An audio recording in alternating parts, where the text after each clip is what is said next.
இது 3 stage examination process, prelims, mains, அப்புறம் interview. இந்த எக்ஸாமினேஷனுக்கு வந்துட்டு நான் முன்னாடி சொன்ன மாதிரி சிஏ முடிச்சுட்டு தான் படிக்க ஆரம்பித்தேன். ஃபஸ்ட்டு ஆரம்ப காலத்தில் நான் பண்ண வேலை வந்து என்னென்னா, சிலபஸ் பேப்பர் எடுத்துக்கிட்டேன். ப்ரிலிம்ஸில் என்ன சிலபஸ் இருக்குது, மெயின்ஸில் என்ன சிலபஸ் இருக்குது, இன்டர்வியூனா என்ன அப்படிங்கிறது. பட் ஆனால் இன்டர்வியூக்கு எதுவும் பெருசாக தயார் பண்ணலை, மெயின்ஸ்க்கு அப்புறம் தான் பண்ணேன். ப்ரிலிம்ஸ், மெயின்ஸ் மட்டும் சிலபஸ் எடுத்து வச்சுக்கிட்டேன். சிலபஸ் எடுத்து வச்சுட்டு ஒவ்வொரு டாப்பிக்கும் அதில் இந்த டாபிக் கொடுத்துருக்காங்க. ஜியாகிரஃபினா வந்துட்டு ப்ரிலிம்ஸில் இந்த ஜியாகிரஃபி எங்கேருந்து படிக்கணும் அப்படிங்கிறதுக்கு ஒரு புக் எடுத்து வச்சுக்கிட்டேன்.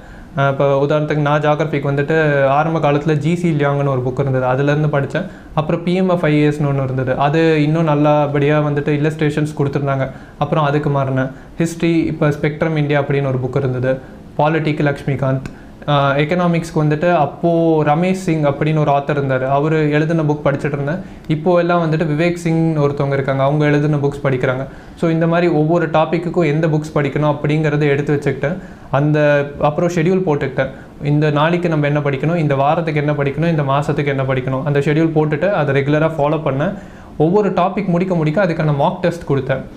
இப்போ என்னென்னா, இப்போ மார்க்கெட்டில் வர மார்க் டெஸ்ட் எல்லாம் வந்துட்டு சப்ஜெக்ட் வைஸ் வரும். ஃபஸ்ட்டு ஒரு வாரம் வந்து ஜியாகிரஃபி வைப்பாங்க, ஹிஸ்ட்ரி வைப்பாங்க, பாலிட்டி வைப்பாங்க.